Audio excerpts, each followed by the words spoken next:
안녕하세요. 저는 현재 클라우드 전문 업체 클루커스에서 클라우드 컨설턴트로 일하고 있는 이창원입니다. 이번 웨비나는 어플리케이션을 컨테이너 이미지로 만드는 방법과 그 이미지를 클라우드 환경에서 어떻게 운영할 수 있는지에 대해 초점을 맞추고 진행하도록 하겠습니다. 혹시 웨비나를 시청하시면서 궁금한 점이 생기시면 밑에 채팅창에 남겨주시면 바로바로 답변을 해드리도록 하겠습니다. 먼저 많이들 알고 계시겠지만 컨테이너에 대한 내용을 다시 한번 확인해 보고 그 컨테이너화를 쉽게 지원하는 도커를 통해 어플리케이션을 컨테이너화하는 방법과 실질적으로 컨테이너화 이미지를 만들면서 알고 계시면 좋을 내용들을 소개하겠습니다. 그 후에 컨테이너화된 간단한 클라우드 네이티브 샘플 앱을 시연해서 보여드리고 추가적으로 애저에서 컨테이너를 실행하는 서비스에 대해 설명하겠습니다. 먼저 컨테이너입니다. 현대 비즈니스 환경에서 어플리케이션 서비스에 대한 소비자와 기업이 원하는 특징을 한번 정리해 봤습니다. 특징들을 살펴보면 빠른, 속도 등의 단어가 눈에 들어옵니다. 하드웨어와 소프트웨어의 발전으로 서비스는 상당히 진보되어 왔습니다. 그러나 여전히 비즈니스 환경은 더 빠르고 더 최적화된 서비스를 원하고 있습니다. 이런 니즈를 만족시키기 위해 개발된 것이 바로 컨테이너입니다. 그렇다면 컨테이너를 왜 써야 할까요?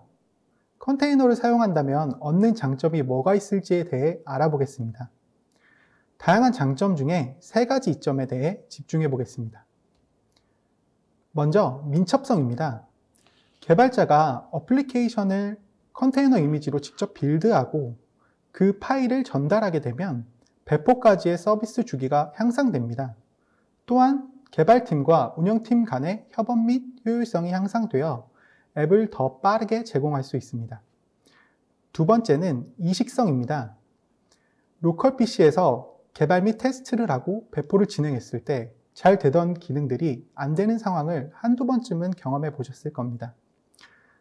컨테이너는 어플리케이션의 모든 종속성을 한 번에 패키지화 시키기 때문에 경험하셨던 그런 안 좋은 상황들을 피할 수 있게 됩니다.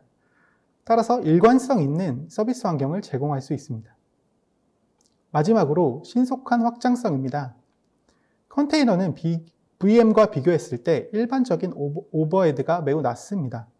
같은 인프라에서 더 많은 서비스를 지원할 수 있고 컨테이너의 경량 특성 덕분에 컨테이너는 빠르게 시작하고 중지할 수 있습니다.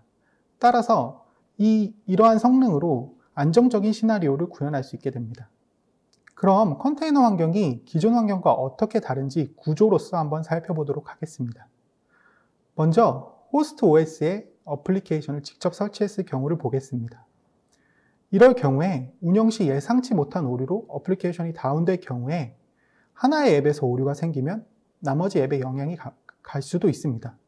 최악의 상황에는 서버를 재시작해야 하는 경우도 생기는데 이때 같은 서버에서 동작하는 어플리케이션이 모두 다운됩니다. 또한 서버가 유연하지 않기 때문에 리소스의 활용도도 많이 떨어지게 됩니다. 이를 개선하기 위해 나온 다음 세대 기술이 바로 가상화 기술입니다. 가상화 기술은 호스트 OS에 버추얼박스, VM웨어 등의 하이퍼바이저를 설치해 하드웨어 수준에서 앱을 격리하는 것입니다. 이를 통해 안정성을 보장하고 서로 간의 간섭을 방지할 수 있습니다. 기존 가상머신 환경을 한 단계 더 발전시킨 것이 바로 컨테이너입니다. 컨테이너 환경은 기존 가상머신 시스템에서 하이퍼바이저와 게스트 OS 부분이 빠지면서 가볍고 빨라졌습니다. 가상머신 시스템에서 어플리케이션이 실행될 때에는 게스트 OS의 커널을 전송하고 이를 하이퍼바이저가 다시 받아서 다시 호스트 OS로 연결하는 오버헤드 리소스가 소요가 됐었는데 컨테이너는 이런 과정 없이 호스트 OS의 커널을 컨테이너와 바로 공유해서 사용하는 형태입니다. 따라서 VM보다 오버헤드가 현격히 줄어들게 됩니다. 가상 머신이 분 단위의 실행이었다면 컨테이너는 초 단위의 실행을 보장합니다. 어떠신가요? 이제 컨테이너를 사용해 보고 싶은 생각이 드시나요? 그럼 컨테이너를 쉽게 사용할 수 있는 방법에 대해서 알아보도록 하겠습니다. 컨테이너를 지원하는 가장 유명한 프로젝트인 도커입니다. 여러분도 많이 들어보셨을 텐데요. 그럼 도커가 무엇인지에 대해 자세히 알아보도록 하겠습니다. 도커는 리눅스의 컨테이너 기술을 기반으로 시작되었습니다.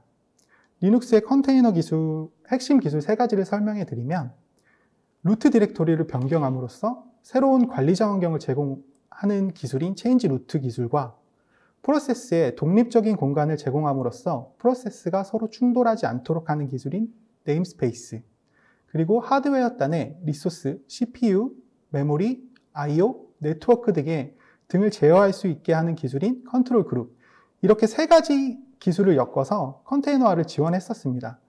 하지만 이 기술들로 직접 컨테이너를 만들어 사용하는 것이 관리할 포인트도 많았고 많이 어려웠기 때문에 컨테이너 환경이 빠르게 보급되지는 않았었습니다. 그때 바로 도커라는 오픈소스 프로젝트가 시작이 되었고, 기 언급됐던 기술들의 여러 편의 기능들을 넣어 사용자들이 좀 쉽게 컨테이너화를 할 수 있도록 도왔습니다. 이때부터 컨테이너가 빠르게 보급되기 시작합니다. 도커 외에도 컨테이너를 지원하는 프로젝트들이 많지만 도커가 사실상 표준이라는 타이틀을 얻게 됩니다. 사실상 표준이란 건 사용자가 많다는 의미이고 자료가 다른 프로젝트들에 비해 월등히 많다는 의미입니다. 에러나 버그 등의 트러블 슈팅 상황이 발생했을 때 해결책에 관한 리소스를 쉽게 얻을 수 있습니다. 도커로 이미지를 직접 만드는 방법을 확인하기 전에 이미지가 과연 어떤 구조로 되어 있는지 살펴보도록 하겠습니다. 도커는 컨테이너를 생성 시 레이어로 층층이 쌓아가며 이미지를 구축하고 사용합니다. 이미지를 활용해 컨테이너를 실행하면 내부의 구조는 왼쪽 그림과 같습니다. 실행하면서 생기는 데이터들은 모두 컨테이너 레이어에 쌓이게 되는데 별다른 설정이 없다면 컨테이너를 삭제하게 됐을 경우에 이 레이어 자체가 삭제가 되어버립니다. 그렇기 때문에 항상 필요한 데이터가 쌓였다면 이미지화를 하셔야 하고, 기본적으로 컨테이너에서는 스테이트리스한 어플리케이션을 사용하는 것을 권장합니다. 이 레이어 구조로 도커는 엔진 내부에서도 리소스를 효율적으로 사용하는 것을 확인할 수 있습니다. 그럼 바로 도커 컨테이너를 만드는 방법을 보겠습니다. 지금 화면에 나오는 명령어를 입력하기만 하면 바로 수초 내로 리눅스 OS를 사용하는 컨테이너가 생성되는 것을 확인하실 수 있습니다. 명령어를 실행하게 되면 로컬 환경에서 이미지가 있는지 한번 찾아보고 없다면 도커 허브에서 자동으로 해당 이미지를 찾아서 가지고 오도록 되어 있습니다. 이런 것들이 바로 도커에서 제공하는 편의 기능들이라고 할 수 있겠습니다. 호스트 터미널에서 다시 도커 이미지를 확인해 보면 알파인 그리고 태그 레이티스트란 이름의 이미지가 추가되어 있음을 확인할 수 있습니다. 또한 컨테이너 이름을 따로 지정하지 않았기 때문에 랜덤한 이름이 부여되었음을 확인할 수 있는데요. 도커는 기본적으로 컨테이너 이름으로 컨테이너를 관리합니다. 여기서 또 하나 이미지 리스트를 주의 깊게 보시면 알파인과 우분투 이미지의 사이즈 차이를 확인하실 수 있습니다. 보시면 알파인 같은 경우엔 5메가, 우분투 같은 경우엔 200메가 가까이 차이를 보이게 되는데 알파인이 무엇이냐면 알파인 이미지는 컨테이너에서 어플리케이션을 실행하는데 필요한 것만 남긴 경량화된 리눅스라고 생각하시면 됩니다. 알파인에서 실행 가능한 어플리케이션이라면 효율적인 리소스 활용을 위해 알파인을 사용하는 것을 권장드립니다. 이제 컨테이너 내부에 종속성 패키지를 설치하겠습니다. 화면에서는 노드 익스프레스를 활용한 API 서버를 기준으로 패키지를 설치할 것입니다. 노드 익스프레스 서버 같은 경우에는 Node.js가 필요하겠고, 거기에 이제 npm이 필요하겠죠. 근데 이제 지금 시청자분들이 보시면서 직접 자기 어플리케이션을 진행하실 때는 실질적으로 필요한 것들, 뭐 웹서버가 필요한 경우에는 아파치나 엔진엑스 등을 설치하시면 되고, 자바를 사용하신다면 메이븐이나 JRE 등의 패키지를 설치하셔서 진행하시면 되겠습니다. 패키지를 설치한 후에 서비스할 소스 코드를 Git을 활용해서 다운받아 컨테이너에 포함시켰습니다. 다시 호스트 머신으로 나와서 컨테이너 내부에 필요한 패키지들과 실행시켜야 할 어플리케이션을 모두 설치했다면 이제 이미지를 만드는 단계입니다. 호스트 터미널로 나와서 간단한 명령어를 입력하면 이미지를 바로 빌드할 수 있습니다. 이제 이 생성된 이미지만 있으면 어떠한 컨테이너 환경에서도 똑같은 어플리케이션을 서비스할 수 있습니다. 이 방법은 실질적으로 컨테이너 내부에서 어플리케이션의 동작을 직접 눈으로 확인할 수 있습니다.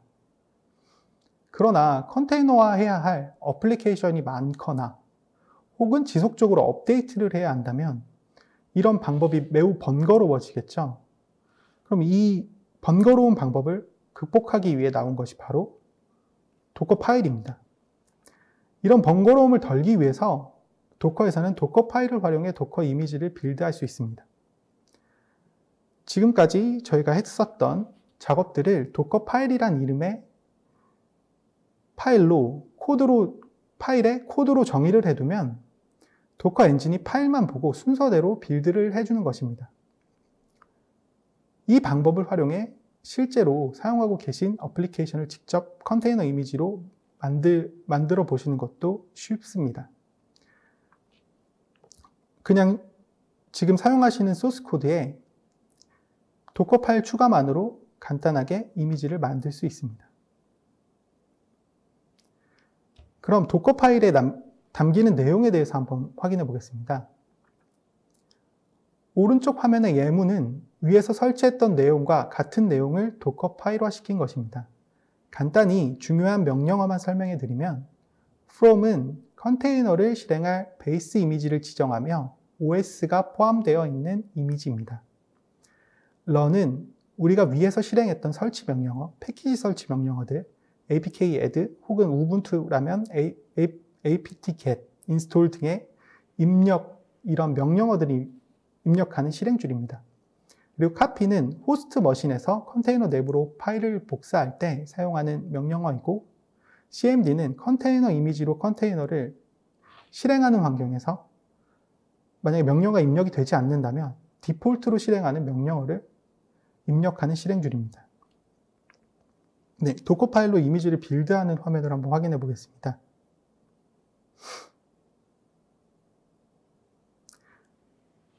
제일 먼저 sending build context라는 문구가 출력이 되는데, build context란 도커 엔진이 빌드 시작 시 필요한 파일, 소스 코드, 메타데이터 등을 담고 있는 디렉토리를 의미합니다. 도커 파일이 위치한 디렉토리가 바로 빌드 컨텍스트가 됩니다. 따라서 이 도커 파일의 위치를 잡는 것이 중요한데, 만약 도커 파일이 루트에 있다면, OS의 루트에 있다면 소스와 상관없는 파일들이 모두 포함되어 빌드 속도가 느려지고 호스트 메모리 리소스를 많이 잡아먹게 됩니다.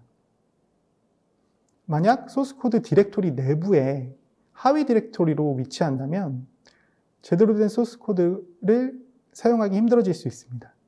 이러한 이유로 기본적으로 도커 파일은 소스 코드를 담고 있는 디렉토리의 루트에 위치하는 것을 추천드립니다. 도커 파일을 활용해 이미지를 빌드하고 결과를 출력한 화면입니다. 처음에 베이스 이미지로 지정했던 알파인 이미지와 비교했을 때 레이어가 층층이 쌓여 있는 로그를 확인하실 수 있습니다. 지금 레이어를 확인해 보시면 알파인과 똑같은 한 줄의 레이어가 있고 그 밑에 총 4개의 레이어가 쌓여 있는 것을 확인할 수 있습니다. 이는 위에서 보셨다시피 지금 run과 copy 명령어가 지금 세보시면 총 4개가 들어가는데 그 4개의 레이어가 쌓인 것입니다. 그 4개를 실행할 때 컨테이너 내부의 데이터들이 변하기 때문입니다. 그럼 최종적으로 도커 파일 사용 시 주의사항에 대해 말씀드리겠습니다. 베이스 이미지는 기본 이미지 외에도 노드가 설치되어 있는 이미지 혹은 JRE가 설치되어 있는 이미지 등 다양하게 제공이 됩니다.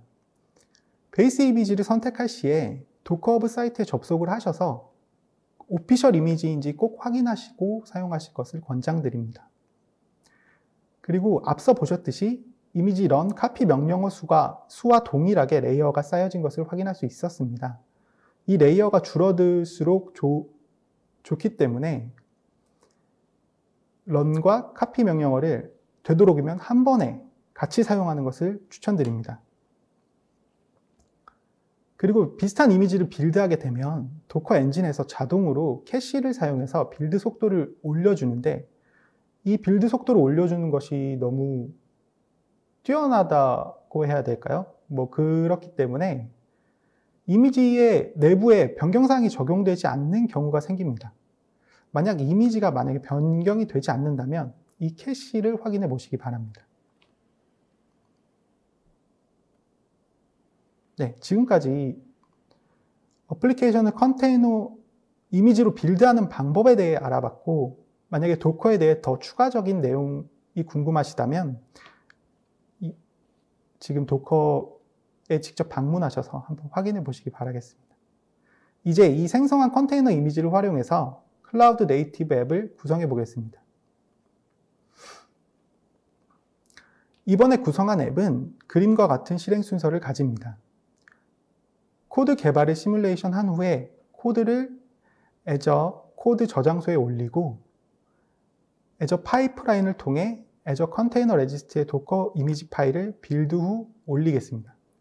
그 후에 ACR에 이미지가 정상적으로 업로드되면 애저 앱 서비스에 배포하는 시나리오입니다. 실질적으로는 개발자는 수정된 코드를 저장소에 올리기만 하면 자동으로 배포까지 진행되는 것을 확인하는 시나리오입니다. 먼저 샘플앱에서 사용할 애저 서비스에 대해서 설명하도록 하겠습니다. 가장 먼저 데브옵스입니다. 데브옵스의 개념은 그림처럼 나누어져 있던 두 개의 팀을 결합하여 개발 주기를 가속시켜 목표에 빠르게 접근하기 위한 방법론입니다. 애저 데브옵스 툴을 활용하여 빌드부터 디플로이까지의 단계를 파이프라인을 통해 자동화한다면 개발자는 개발에 더 집중할 수 있는 환경을, 운영자는 운영에만 집중할 수 있는 환경을 구축할 수 있게 됩니다. 해당 단계가 자동화된다면 속도가 가속화되는 이점뿐만 아니라 자동화된 툴로 인해 사람에 의한 에러를 최소화할 수 있습니다. 애저 데브옵스는 데브옵스 방법론을 지원하기 위해 유용한 기능들을 한 곳으로 모아놓은 서비스라고 생각하시면 됩니다.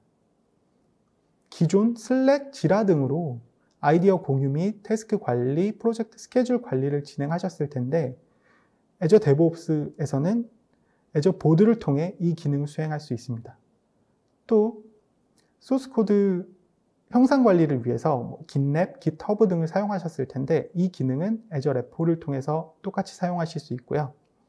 또 젠킨스 등을 활용해 구성하던 CI/CD 파이프라인을 애저 파이프라인을 통해 정말 손쉽게 구현하실 수 있습니다.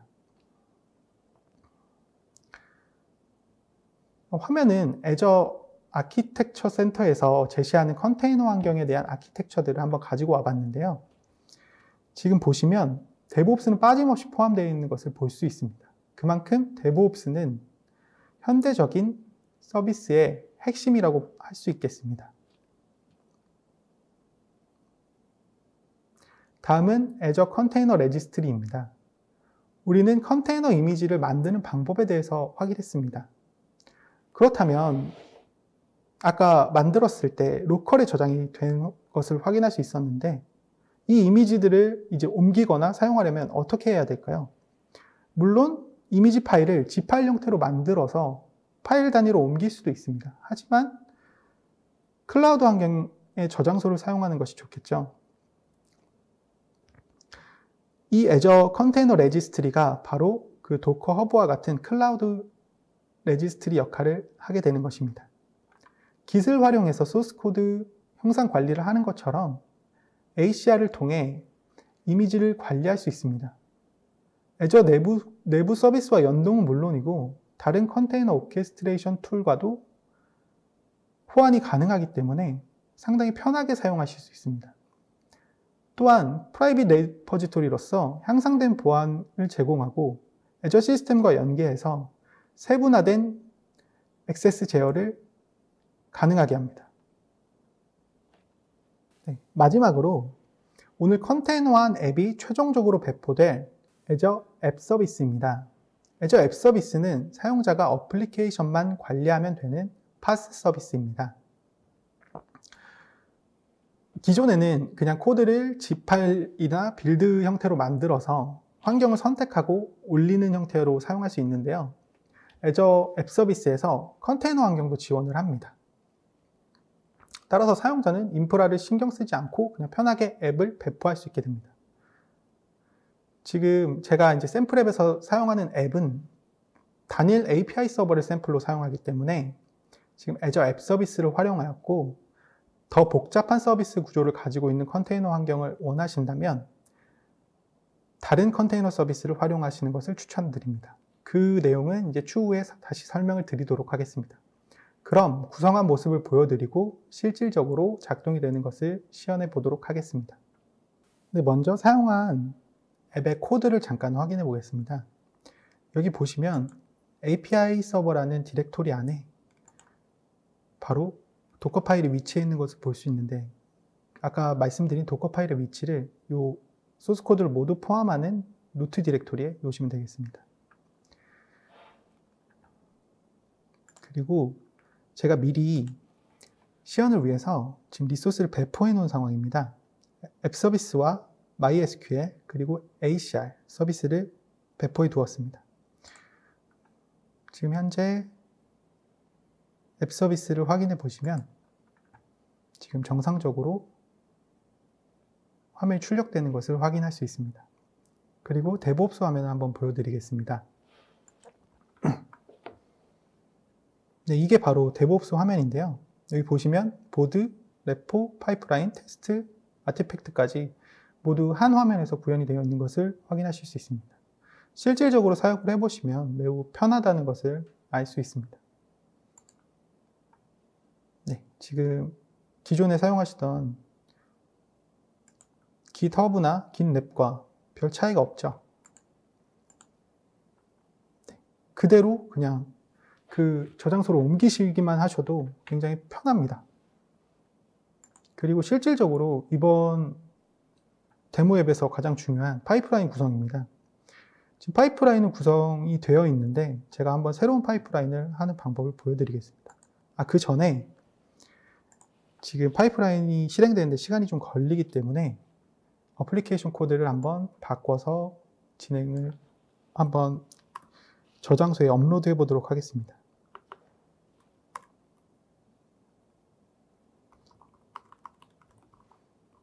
문구는 웨비나에 참석해 주셔서 감사합니다 라고 문구를 바꿔볼 거고요. 네, 바로 추가해서 배포하도록 하겠습니다. 네, 지금 이제 개발자 입장에서 보면 이 상태에서 작업이 끝난 겁니다.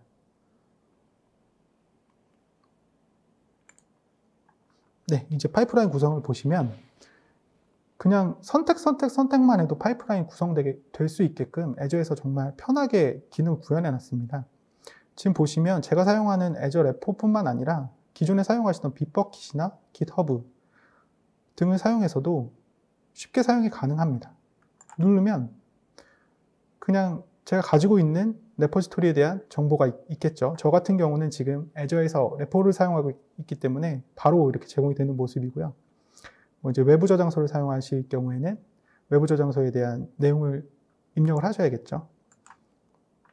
네, 이제 레포지토리를 선택하면 바로 무엇을 하고 싶냐라고 디폴트로 만들 수 있는 값들이 매우 잘 되어 있습니다. 지금 저는 빌드하고 ACR에 올리는 역할을 하고 싶기 때문에 여기 지금 만들어져 있습니다. 얘 그냥 클릭하고 해당 설정만 넣어주면 바로 빌드 파이프라인이 구성되는 것입니다. 지금 보시면 아까 제가 코드를 업로드하기만 했는데 지금 빌드가 실행되고 있는 모습을 확인할 수 있습니다.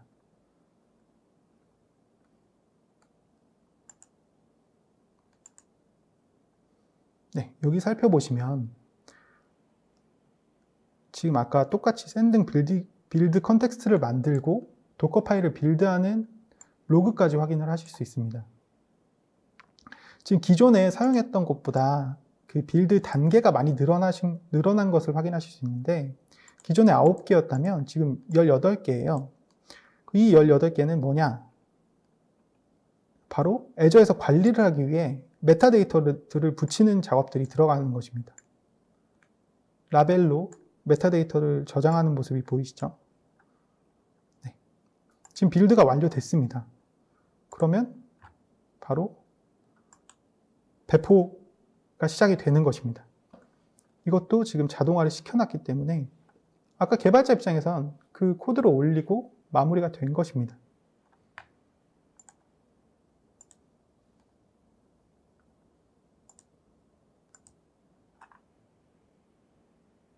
네, 지금 디플로이가 직접적으로 실행되는 모습을 확인하실 수 있고요.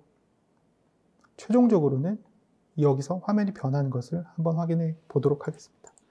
그 전에 MySQL이 지금 제대로 붙어 있는지 연결이 되어 있는지 확인하기 위해서 다른 패스를 한번 들어가 보도록 하겠습니다. 지금 이게 MySQL에서 불러오고 있는 건데 여기에 데이터를 한번 추가해 보겠습니다.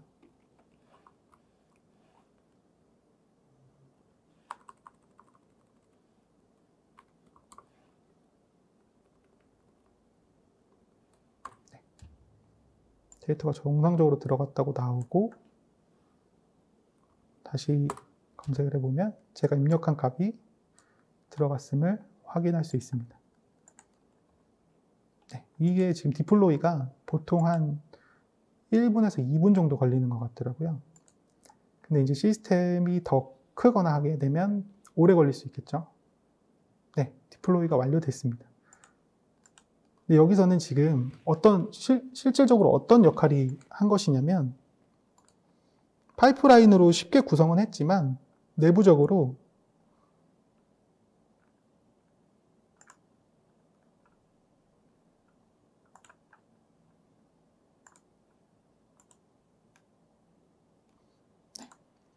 ACR을 확인해 보시면 ACR에 웹훅이 걸려 있는 것을 확인하실 수 있습니다. 지금 애저에 제가 아까 ACR로 푸시를 했기 때문에 그 푸시 작업을 이벤트를 트리거해서 웹훅을 걸어 놓은 것입니다. 그러면 여기서 지금 다시 앱 서비스로 가보시면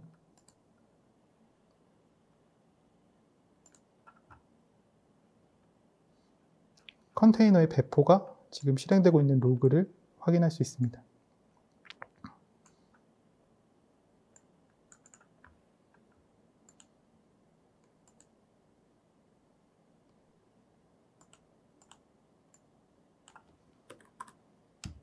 네, 지금 바뀐 게 확인이 되시죠? 제가 지금 사용 중이었는데도 중단 시간 없이 바로 바꿔서 배포된 모습을 확인할 수 있습니다. 네, 이제 데모 시연은 마무리됐고요. 지금까지 컨테이너 이미지를 만들고 애저에서 간편히 컨테이너를 실행하는 데모 시연까지 확인해 보셨습니다. 데모에서는 제외되었지만 컨테이너를 운영하기 위해 사용할 수 있는 서비스들에 대해 더 살펴보겠습니다. 애저 컨테이너 인스턴스입니다. 애저에서 컨테이너를 실행하기 위해 사용되는 가장 기본적인 서비스라고 생각하시면 되겠습니다. 서버리스라는 특징이 있으며 수초 안에 컨테이너를 실행할 수 있습니다. 서버리스라 함은 지금 사용자 입장에서는 서버의 상태를 모르는 상황이 되는 건데 아마 이 부분 때문에 좀 불안하신 분들이 좀 있을 수 있을 거예요. 아까 컨테이너의 특성이라고 해서 커널 공유를 말씀드렸는데 지금 내 컨테이너가 어디 호스트에 올라가 있는지 모르는 환경이 되는 거기 때문에 다른 사용자의 컨테이너의 호스트와 커널이 공유될 수 있는 경우도 생길 수 있잖아요. 근데 그 부분을 방지하기 위해서 애저에서는 컨테이너 그룹 단위로 하이퍼바이저 단에서 격리를 진행해 줍니다. 그래서 마음 놓고 그냥 사용하셔도 됩니다. 네. 드디어 이제 쿠버네티스 얘기가 나오게 됐는데요. 컨테이너 운영 환경으로 가장 많이 사용되는 서비스이자 컨테이너를 가장 효율적으로 사용할 수 있는 서비스입니다.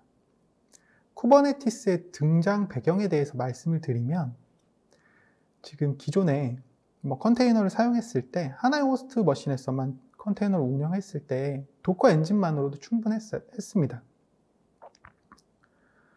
근데 운영을 하다 보면 필요한 리소스가 점점 증가하게 되면서 리소스가 부족한 현상이 일어나게 됩니다.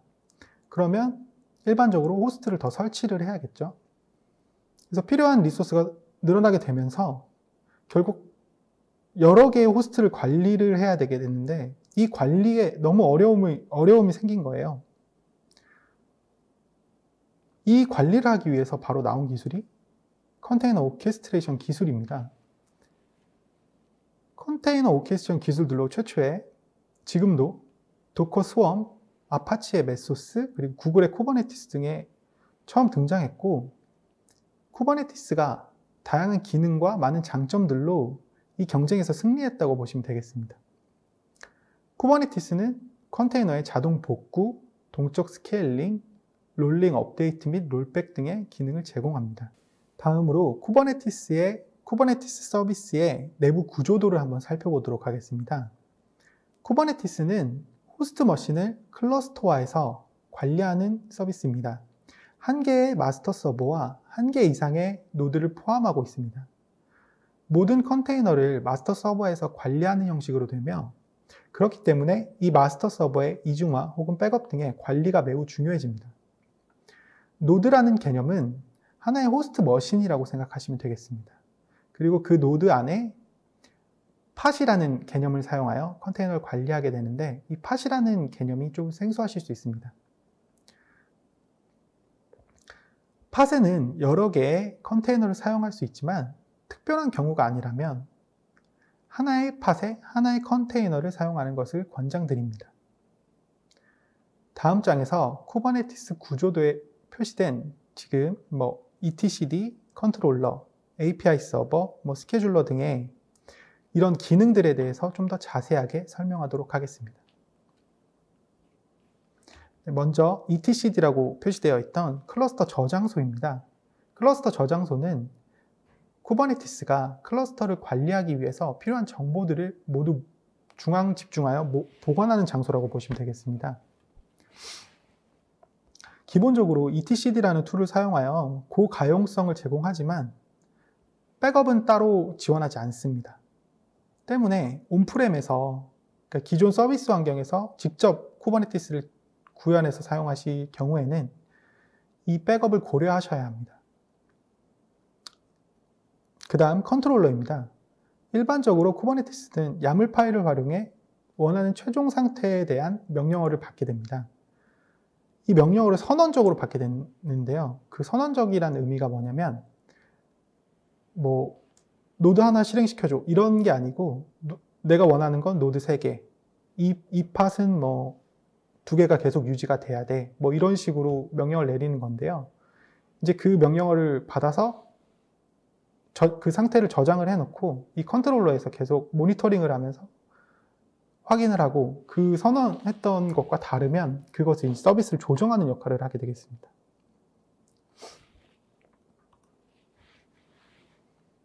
네, 그 다음 스케줄러입니다. 스케줄러는 노드가 여러 개가 지금 생성이 되어서 사용이 되고 있는데 이 노드의 상태를 확인하고 만약에 새로운 컨테이너를 배포하거나 컨테이너를 옮겨야 할 때 어느 노드에 할당하면 가장 최적화할지 판단하는 그런 기능이라고 생각하시면 되겠습니다.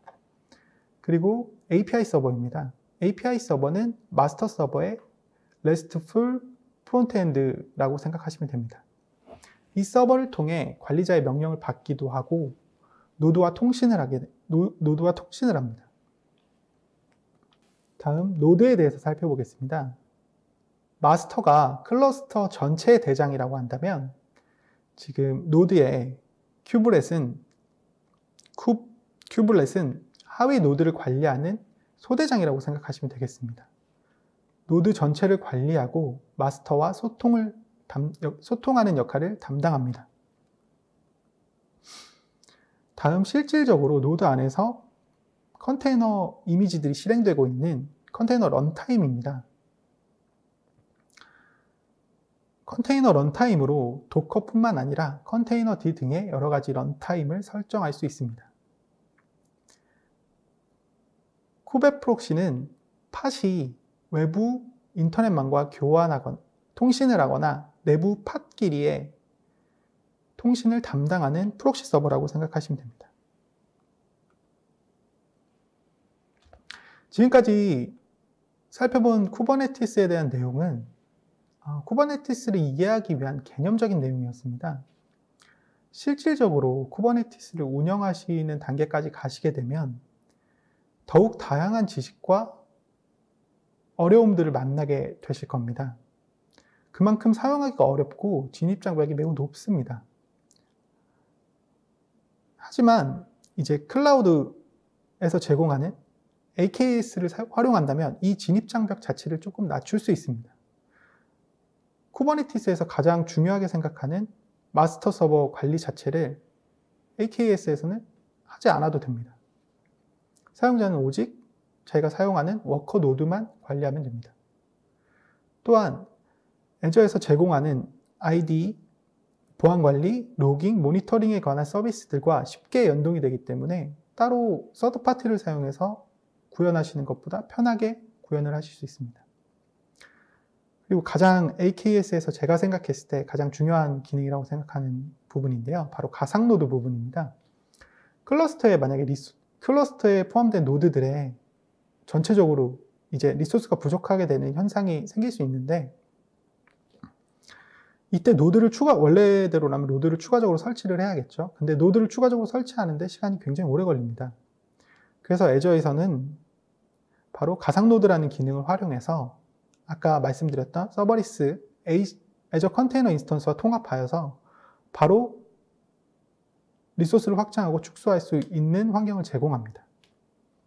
마지막으로 마치면서 전달드리고 싶은 내용을 정리해 보았습니다. 컨테이너화를 처음 시도하신다면 운영체제 이미지를 활용해 간단한 컨테이너를 실행하시고 내부에서 직접 어플리케이션을 설치해 보는 방법을 권장해 드립니다. 직접 내부에서 컨테이너를 사용을 해 보시고 또 이제 어플리케이션도 설치를 해 보시고 하시면서 동작을 확인하실 수 있고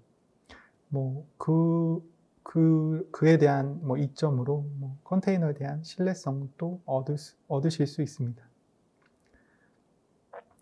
그리고 컨테이너를 활용하면 기존 어플리케이션을 그대로 패키지화해서 사용하는 것이 가능합니다. 하지만 그 기존 어플리케이션을 그대로 컨테이너화 했을 때 문제점이 발생할 수 있는데요. 한 가지 예를 들면 스프링이나 노드 서버에서 크론 스케줄러를 사용해서 배치성 업무를 돌리는 경우들이 왕왕 있잖아요. 이제 그런 경우에 얘를 컨테이너화 시켜서 실행할 때 이제 확장하게 되면 이 컨테이너들이 여러 개 늘어나게 되는데 그렇게 되면 이 배치 업무들이 여러 번 반복이 되는 거잖아요. 보통 시간으로 체크를 하셔서 돌리실 텐데 같은 시간에 한 번에 배치 업무를 돌리게 되면 리소스를 거의 다 잡아먹어 버리게 되잖아요. 이런 오류들을 방지하기 위해서 당연히 어플리케이션에서 그 배치성 기능은 떼내야 되겠죠. 그럼 이런 작업들이 결국에는 마이크로 서비스 아키텍처로 가는 건데 컨테이너를 도입하시면서 마이크로 서비스 아키텍처 도입을 한번 고려해 보시는 것을 권장드립니다. 그리고 웨비나가 끝나더라도 관련 문의사항이 있으시다면 클루커스로 언제든지 편하게 연락 주시면 성심성의껏 답변 드리도록 하겠습니다. 지금까지 웨비나를 시청해 주셔서 감사합니다.